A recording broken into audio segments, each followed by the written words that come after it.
Once upon a time, there was a mountain that rose out of a vast green forest. And in the forest, there were birds and lakes and rocks and trees and rivers. The forest was also inhabited by a small group of people called the lizards. The lizards were simple people, and they had lived in the forest undisturbed for thousands of years in utter peace and tranquility. Once a year, when spring came and the first blossoms began to show, the lizards would gather at the base of the mountain to give thanks for all that they had. They thanked the birds, and they thanked the lakes, and they thanked the rocks, and the trees, and the rivers. But most importantly, they thanked Iculus. Iculus lived on top of the mountain, or at least everyone thought so, for no one had actually ever seen him. But they knew he existed because they had the Helping Friendly Book. Iculus had given the Helping Friendly Book to the lizards thousands of years earlier as a gift. It contained all of the knowledge inherent in the universe and had enabled the lizards to exist in harmony with nature for years. And so they lived, until one day a traveler arrived in Gamehendge. His name was Wilson, and he quickly became intrigued by the lizard's way of life. He asked if he could stay on and live in the forest, and the lizards, who had never seen an outsider, were happy to oblige. Wilson lived with the lizards for a few years, studying the ways of the Helping Friendly Book, and all was well, until one morning, when they awoke and the book was gone. Wilson explained that he had hidden the book, knowing that the lizards had become dependent on it for survival. He declared himself king and enslaved the innocent people of Gamehendge. He cut down the trees and built a city, which he called Prussia, and in the center of the city he built a castle, and locked in the highest tower of the castle lay the Helping Friendly Book, out of the reach of the lizards forever. But our story begins in a different time, not in Gamehendge, but on a suburban street in Long Island, and our hero is no king sitting in a castle. He is a retired colonel, shaving in his bathroom.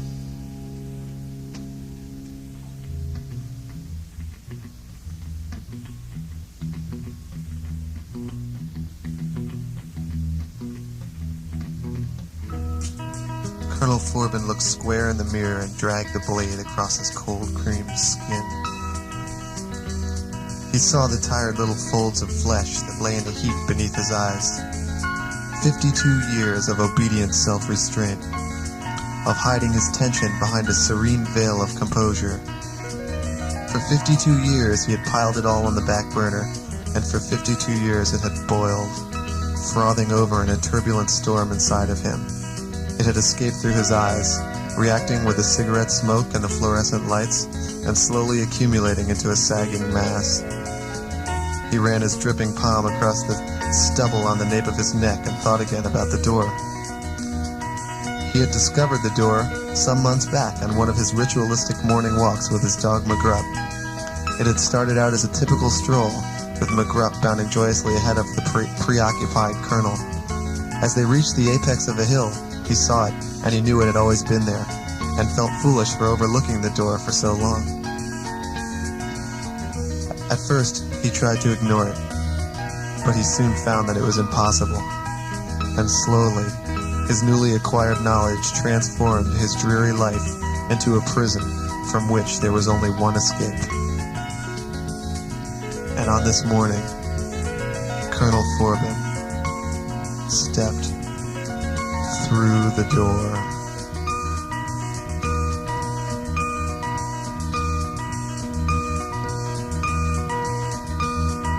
Passing through the corridor, I came upon an aging knight who leaned against the wall in gnarly armor.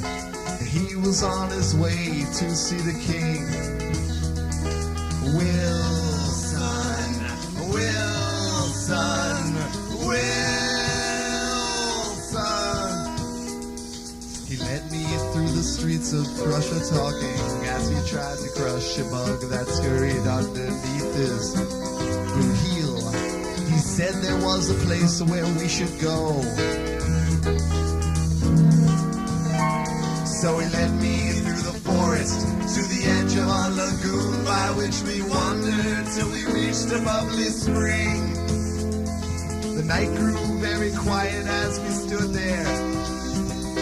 He lifted up his visor and he turned to me and he began to sing. He said, I come from the land of darkness. I said, I come from the land of doom. He said, I come from the land of Gamehendge. I'm from the land of the big baboon. But I never remember going back there, and I couldn't if I tried, because I come from the land of lizards, and the lizards they have died, and the lizards they have died, and the lizards they have died, and the lizards they have.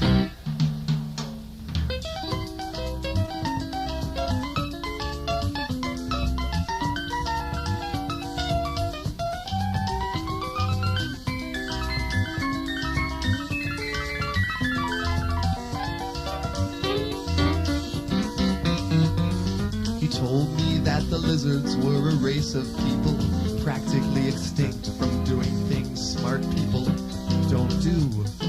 He said he was once a lizard too.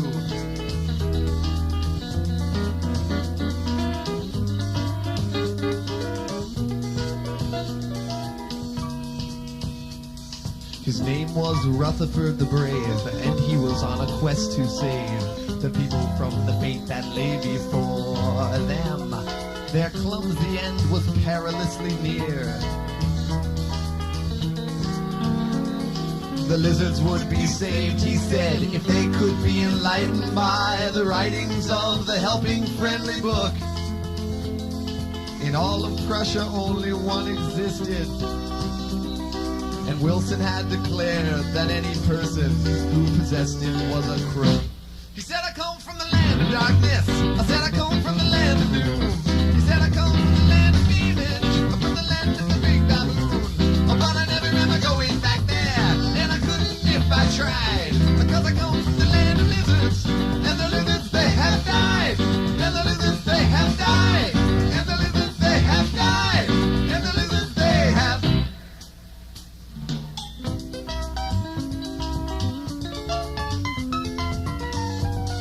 The helping friendly book, it seemed, possessed the ancient secrets of eternal joy and never-ending splendor. The trick was to surrender to the flow.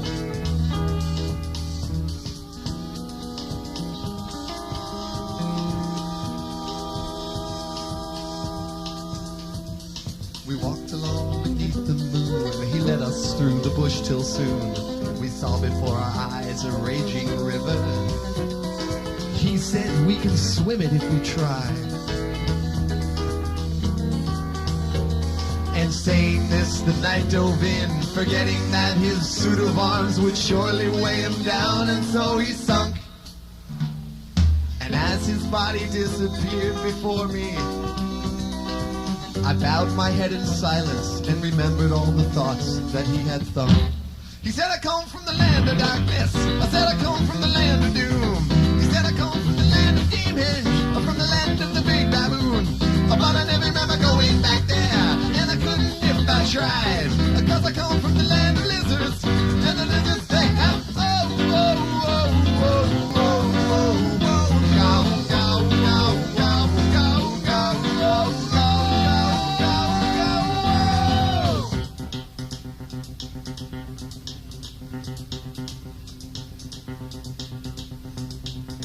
But Rutherford and Forbin weren't alone. When suddenly, an unexpected movement caught his eye. On the far side of the river, he saw a shaggy creature standing in the weeds, who stared across at Forbin with an unrelenting gaze. A gigantic mass of muscles and claws. The hideous beast reared back and hurled himself in the water and swam toward the region where Rutherford lay. And in a flash, the beast was gone. Underneath the surface, to the frosty depths below,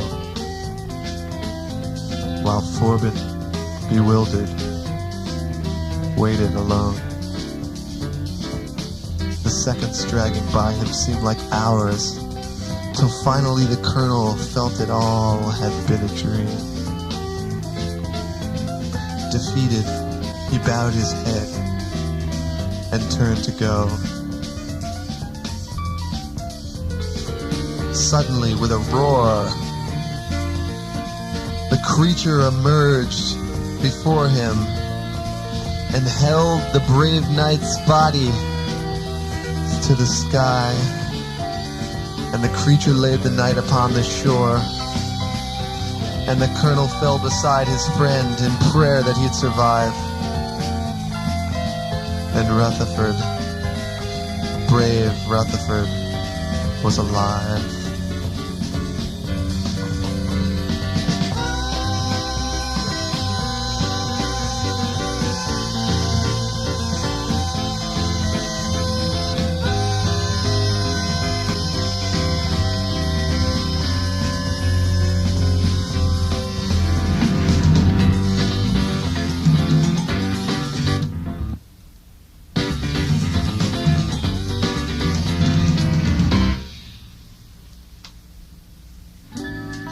Forbin and the unit monster were crouched over the soggy knight, carefully removing his bulky helmet, when the colonel heard a sound behind him. He turned around and came face to face with an enormous, shaggy, horse-like creature, covered from head to tail with alternating blotches of brown and white. It was a two-toned multi-beast, and atop the multi-beast sat the most beautiful woman the colonel had ever seen. After 52 years of undaunted bachelorhood, the colonel felt a feeling rush over him that he had never felt before. The sky is burning in this lonely land, and I kneel by the river, and I feel the sand and the wind from beyond the mountain,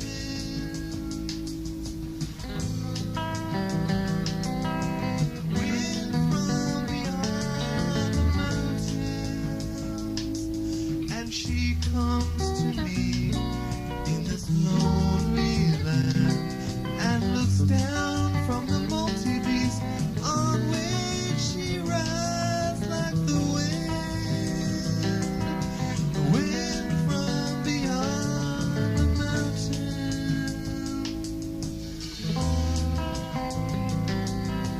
wind from beyond the mountain.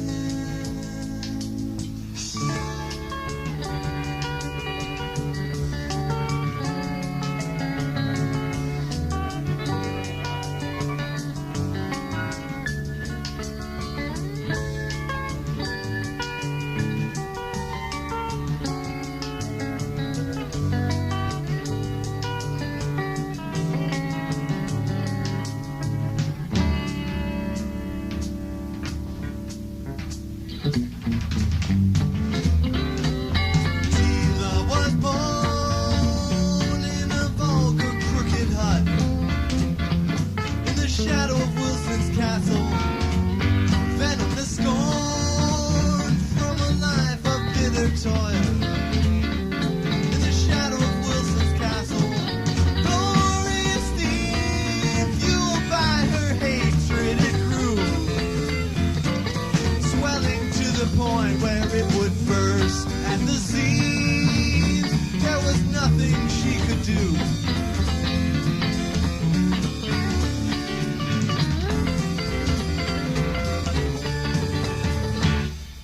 Tela, Tela, jewel of Wilson's foul domain.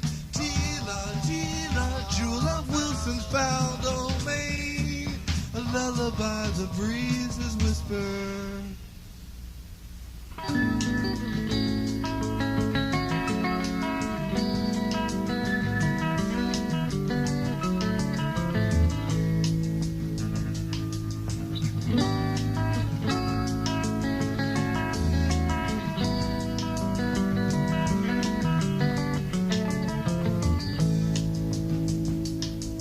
And I look into her eyes.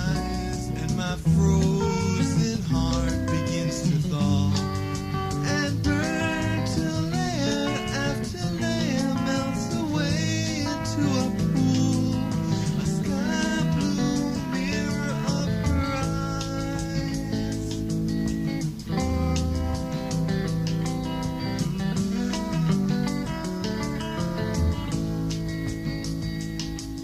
And my soul is made of marble, but in her gaze I crumble into dust and drift away on the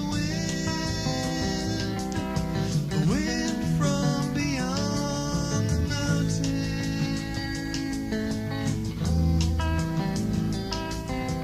wind from beyond the mountain.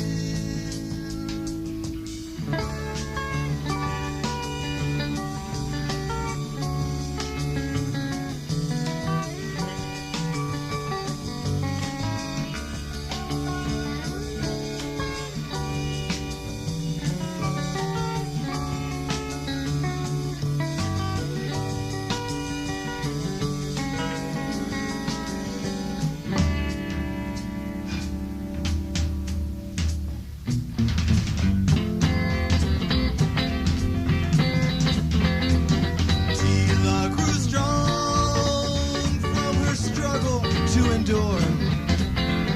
In the shadow of Wilson's castle, time touched her wounds and shelter proved the cure. In the shadow of Wilson's castle, each passing day seemed to feed the brazen serpent locked inside and liberate the spirit she'd concealed for so long. There was no place left to hide.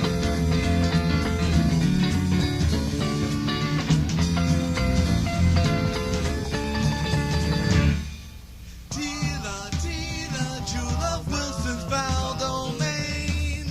Tela, Tela, jewel of Wilson's foul domain. A lullaby, the breezes whisper. Tela reached out her hand and helped Forbin onto the back of the multi-beast, and together they rode off into the forest.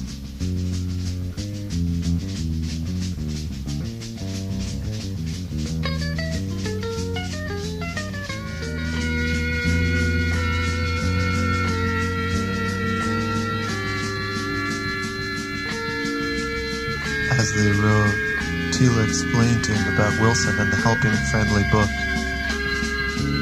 She told the colonel that she was part of a revolution to overthrow the evil king. The leader of the revolution was a lizard named Errand Wolfe, who was out to avenge the death of his son Roger. Roger, she said, had been executed by Wilson at the age of 14 on suspicion of treason. He had been abducted from his home and hung in the public square.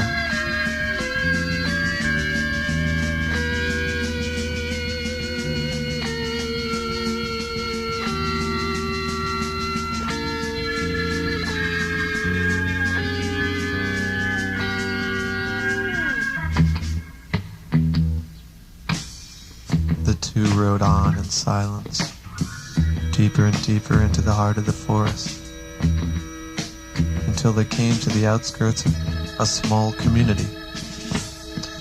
Tela explained to Forbin that they had reached the base of the revolutionaries. The colonel looked up, and there in the center of the clearing stood Errand Wolfe. He was a small man, but his presence was overpowering. He seemed to emit a kind of violent energy that sent chills down the colonel's spine. And as the multi-beast moved towards him, he raised his fist in anger, and his voice filled the forest.